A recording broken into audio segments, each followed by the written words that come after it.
I saw The Home at an AMC mystery movie, and generally the point of those early screenings is so that people can start spreading word of mouth about the film. So I'm here to do exactly that. I'm here to spread the word that this movie was embarrassingly bad. I thought the movie might be Together. This was my number 2 option. Then in the theater, the trailer for Together started playing, and I'm like, well, it's not that. But there's already an early screening for Together on Wednesday, so I can just go to that. So let's see what The Home has to offer.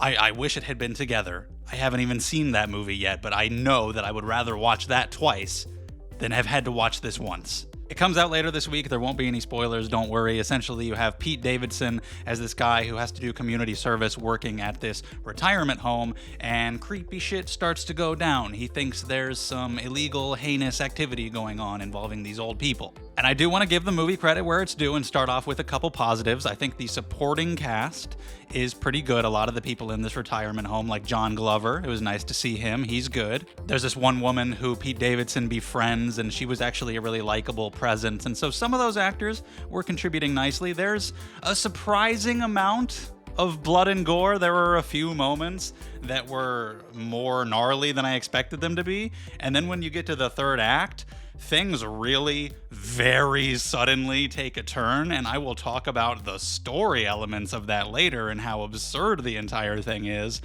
But on a pure visceral, mindless level, all of a sudden the third act gets a ton of bloodshed, and I was like, okay, I'm at least entertained by that. It suddenly got crazy. Only for a few minutes, but it was more than what most of the rest of the movie had to offer. It does get a little bit more ambitious towards the end in the third act. I thought it was very predictable for the most part, and I knew where it was going, and I think some of the twists and turns the story takes are incredibly stupid, but at least it tried. It tried to do a little bit of something.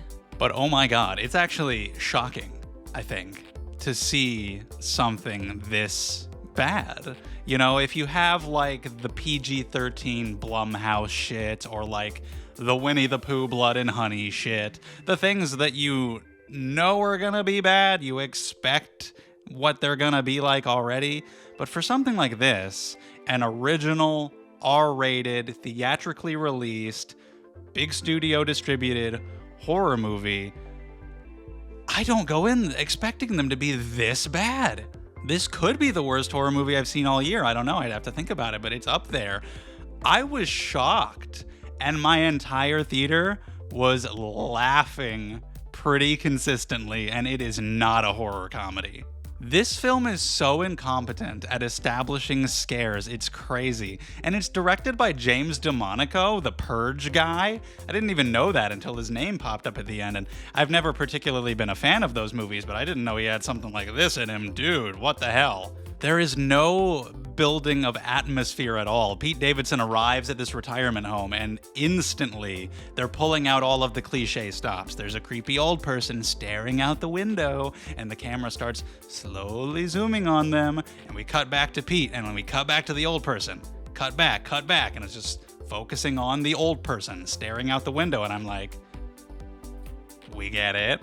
I've seen movies before. You don't get to just start your movie immediately trying to creep us out because we've seen these exact visuals in other movies before. You have to earn this shit yourself. You have to build up to it. You have to do something to actually get us absorbed into your world first, and then maybe start bringing in those scares, building that atmosphere. You can't just immediately be like, we're going to hold the camera on an old person for a long time, and that'll just be scary. No, it won't. They do that all the time. They'll just hold the camera on something, assuming that that will make it scary. Like, the more screen time it has, the more uncomfortable we'll become.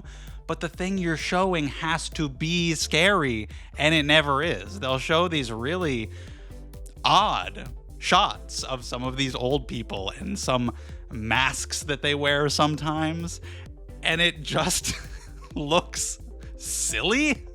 And so they hold on it and hold on it, and there's no reaction you can really have other than awkward laughter, because you think you're doing something. You think you're showing us something terrifying, and you're just not. It's kind of baffling, the things they do to try to make us uncomfortable. There's one woman, Pete Davidson's looking at her.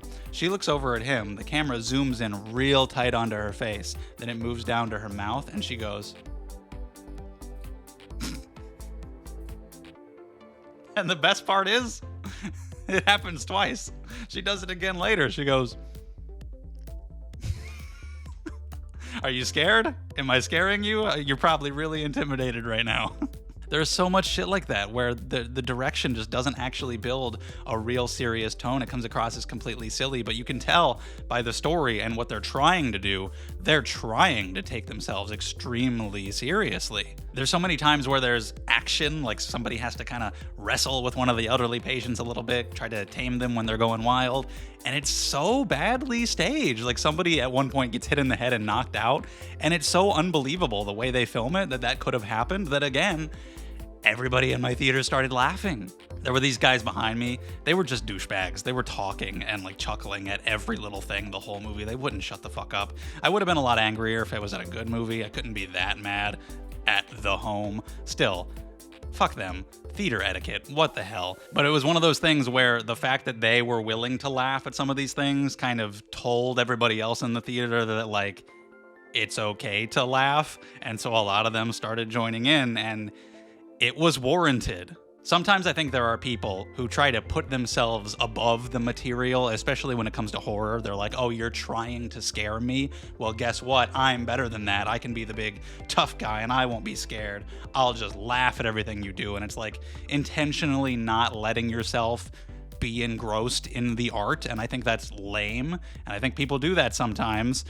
But in this case, genuinely, I'm sitting there trying to ignore them and trying to appreciate what is here on a horror level, and every time they laughed, I couldn't help but think, yeah, that's worth laughing at. That's not scary. That's ridiculous. Pete Davidson, I think, was a miscast. I blame the writing more than him, but I don't think his performance was up to snuff either. He is one of the least reactive people I've ever seen, and part of it is because he's doing community service here, so if he crosses too many lines, he's gonna get kicked out, might have to go to jail. I understand that story reason, but still, there are so many things that are presented to you as if like, oh my god, what is going on? What are you doing here to these old people? Like, this is a very serious situation. I'm hearing screams of terror. There's all this shit going on, creepy shit, and the greatest reaction that he has for a good chunk of the movie is like mild confusion, and then immediately like, oh well, I guess I'll move on from that. Oh well. And it's like, what the dude?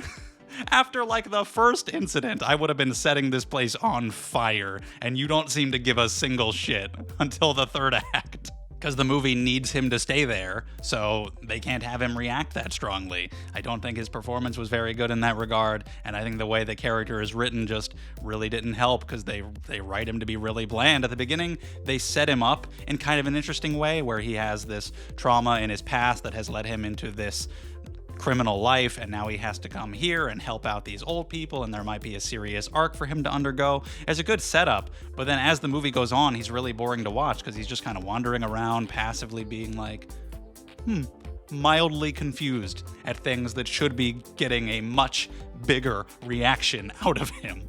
As the movie goes on, there are some twists that I admittedly did not see coming, and I will give them credit for some of the ambition there. It wasn't as straightforward as it initially seemed, but the things that are revealed are so stupid. And again, maybe there was a miscommunication. James DeMonaco is one of the writers, but there was another writer too. So I don't know.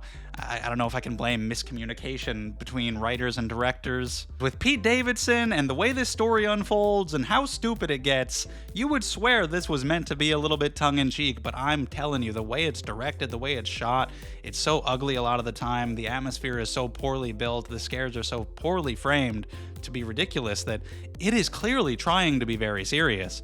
But then the story just gets so dumb.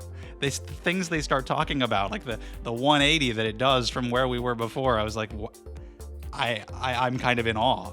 I can't believe it. It's practically every line of dialogue at this point that's making me chuckle because this is so utterly ridiculous. The dialogue is terrible. As much as Pete Davidson is confused about so many things that he's seeing, there's also so much on-the-nose exposition, things that we don't even need to be told because we can already tell, and he'll just say it out loud to himself like multiple times. He'll just repeat it as if we need our hand held to follow this simple plot. It's ridiculous. Some of the dialogue is just laughable. How Pete Davidson will just be staring directly at the camera and just say what's happening like to us. And we're like, why did he say that?